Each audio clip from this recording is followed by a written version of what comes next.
साहेबांना विनंती केली होती आणि त्यांना इन्व्हिटेशन दिलं होतं, परंतु त्यांनी सांगितल्याप्रमाणे अगदी महत्वाचं काम निघाल्यामुळे ते इथे येण्याऐवजी अर्ध्या रस्त्यातून ते नाशिकला जावं लागलं. त्यामुळे ते आपल्यामध्ये आपल्याबरोबर नाही, परंतु आपल्या विद्यापीठाबरोबर ते डेफिनेटली नेहमीच राहतील.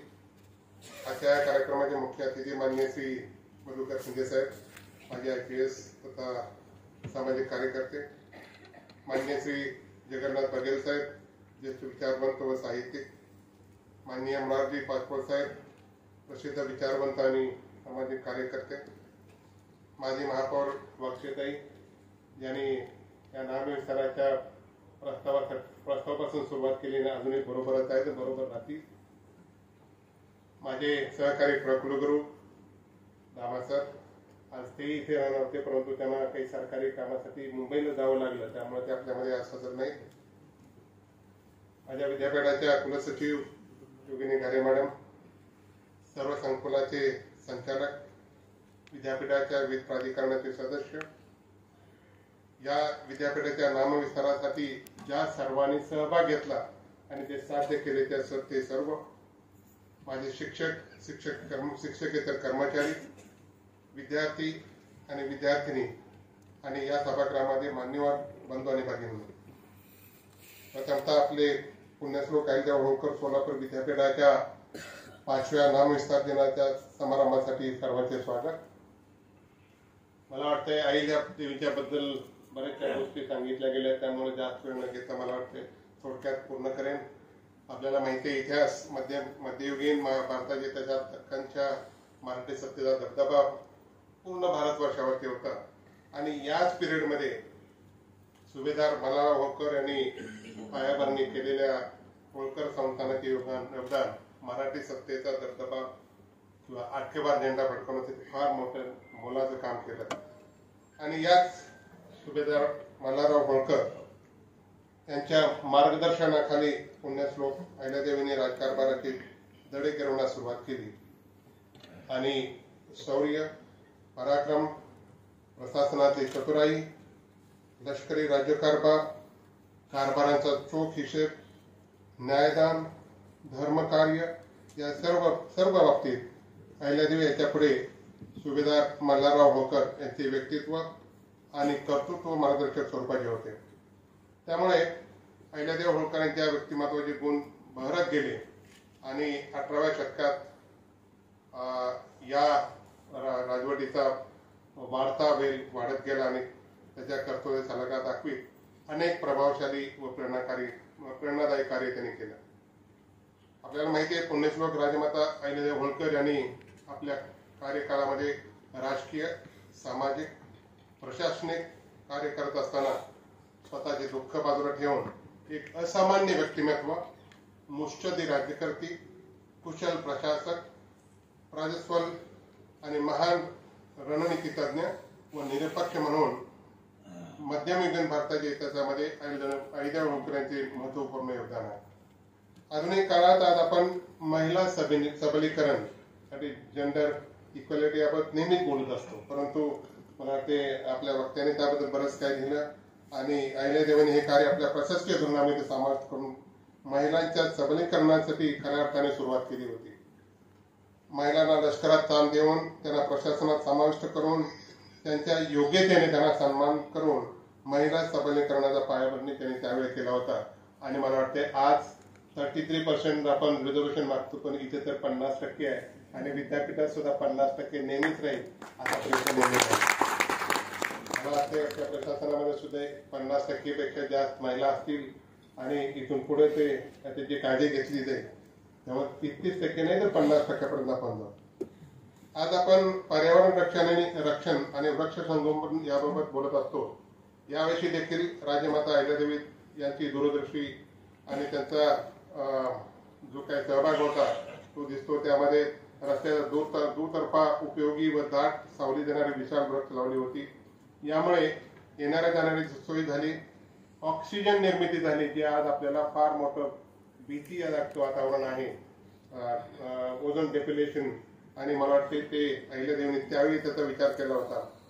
त्याचबरोबर पाणी व्यवस्थापन ही फार मोठं कौशल्य होतं आणि त्यामध्ये पाणी व्यवस्थापनामध्ये पुण्यदेवी अहिल्यादेवीने एवढ्या अखंड कार्य पूर्ण हिंदुस्थानामध्ये केलं जे कोणत्याही शासकाने केलेलं नाही. त्यामध्ये अनेक नदी आणि पाण्याचा प्रवाह त्यांनी बांधले, विहीर, बारव आणि विहिरींची निर्मिती केली आणि दुष्काळ निवारण प्रश्नाबाबत केवळ बोलून त्या थांबल्या नाही, तर त्याचे समूळ उच्चाटन व्हावे म्हणून जलसूत्राची निर्मिती केली. पाणी व्यवस्थापन, शेती आणि लोकांचे प्रश्न कुशलतेने मिटवले. कौशल्य विकास जे आज आपण फार मोठ्या दामाडौलात नेहमी त्याच विषयावर बोलत असतो आणि हा पर्टिक्युलर विषय अहिल्यादेवीने त्यावेळी सुरुवात केली होती. आणि या कौशल्य विकास आणि रोजगार निर्मितीबाबत त्यांनी देश विदेशातील अनेक कलाकारांना, ग्रामीण व शहरी भागातील दुर्मिळ कलाकारांना एकत्र करून त्यांचे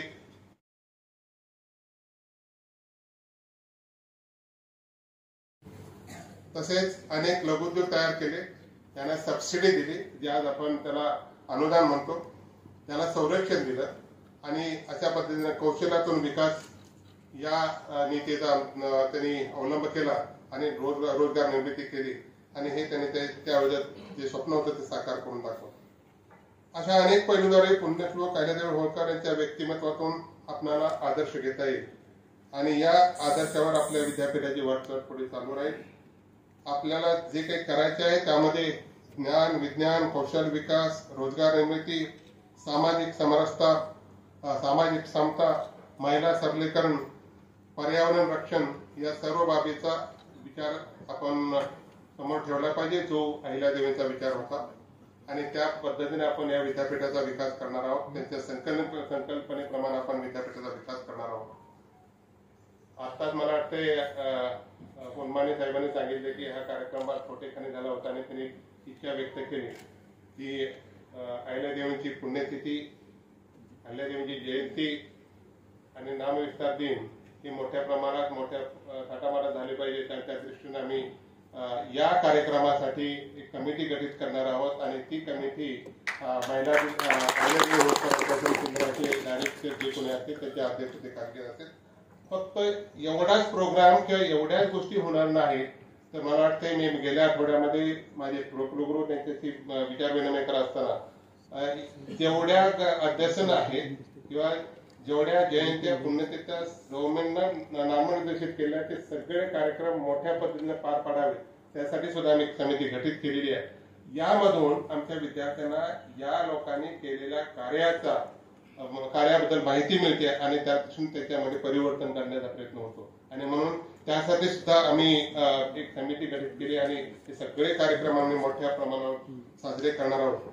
आणि यासाठी आपण सर्वांनी, ज्याप्रमाणे माननीय पंतप्रधान नेहमी म्हणतात सबका साथ सबका विकास, याप्रमाणे आपण सगळेच या विद्यापीठामध्ये एकत्र येऊन काम करू. मला वाटतंय शिंदे साहेब म्हटल्याप्रमाणे थोडं कुठं तरी जातीचं राजकारण बऱ्याच वेळा असतं, बऱ्याच वेळा कानावर गोष्टी पडल्या पडतील. पण एक सांगेन, मी तुमचाच आहे, तुमचाच राहील आणि विद्यापीठासाठी शेवटपर्यंत काम करत राहील. किंवा बऱ्याचशा गोष्टीच्या अफवा येतात, अफवा येत राहतात, परंतु मला वाटतं त्याच्यामध्ये आपण न डगमगता, न वाहवत जातात, आपण सगळ्यांनी एकत्रपणे काम करून या विद्यापीठाला QS रँकिंग मध्ये घेऊन जायचं. QS रँकिंगची तरी अशी आहे, पहिल्या तुम्हाला NAC A++, आता ग्रेड नाही परंतु त्या लेवलला जायला पाहिजे. त्याच्यानंतर तुम्ही NRF रँकिंग मध्ये पहिल्या 500 मध्ये आला पाहिजे, तर त्याच्या अगोदर आला पाहिजे आणि त्याच्यानंतर तुम्ही QS मध्ये येता. जे जागतिक मानांकन आहे आणि त्या जागतिक मानांकनाच्या सिरीज मध्ये मला या विद्यापीठाला गेलं पाहिजे आणि त्या दृष्टीनं शिंदे साहेब तुम्हाला आश्वासन देतो की त्या दृष्टीने मी काम करेन. कारण अहिल्यादेवीने त्याच पद्धतीनं इंटरनॅशनल लेवलला त्यांच्या राजकारणाचा जो ठसा उमटवला, त्याप्रमाणे या विद्यापीठाचा ठसा सुद्धा अगदी आंतरराष्ट्रीय स्तरावरती, इंटरनॅशनल स्तरावरती पोहोचेल अशी हमी तुम्हाला देतो.